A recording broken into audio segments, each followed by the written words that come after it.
With the new release of Assassin's Creed Shadows, I want to delve into today the story of Yasuke, the true story of the world's only black samurai. This is only the short version. If you'd like to hear the whole story, check out the tube in my bio.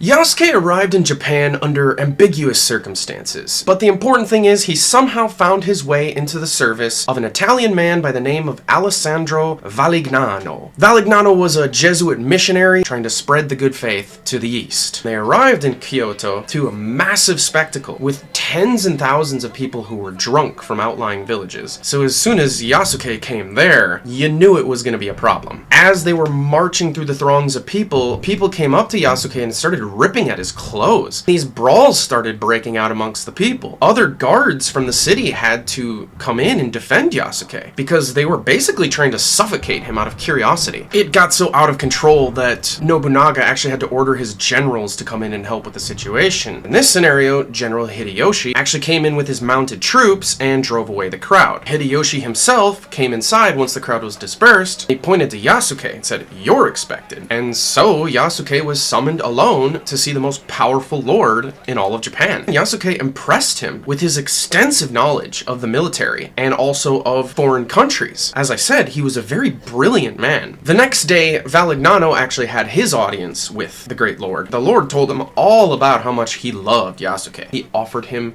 Yasuke as a servant, to which Oda Nobunaga agreed wholeheartedly. Within a few short months, he was given his own private residence with his own private servants. A few months after that, he was made into a samurai. And that is how he became the only African samurai, the only black samurai to ever exist. But it would all only go down from here. You see, Nobunaga was a relatively cruel man, and that created detractors. One of those detractors was one of his most powerful generals. This was a man by the name of Akechi Mitsuhide. One evening, in the middle of the night, Yasuke woke up and felt like something wasn't right. He heard screams in the distance, and he thought, this is not good. And he knew that they were under attack. As they were trying to escape, Nobunaga actually got hit in the leg with an arrow, and he couldn't walk anymore. Nobunaga knew it was over, and then he committed seppuku right then and there. Yasuke had no way to escape. It was over. He took down 10 men by himself, and his ferocity was unmatched. This was his greatest last stand. I mean, this is something that you'd find in an epic movie, but this was a real moment where he was fighting to the last gasping breath, but eventually he was overwhelmed. He blacked out and woke up later to find out he was still alive. Yasuke remained with the Jesuits in Kyoto for many, many months, and he waited and waited and waited to hear of any word of Oda Nobunaga's surviving sons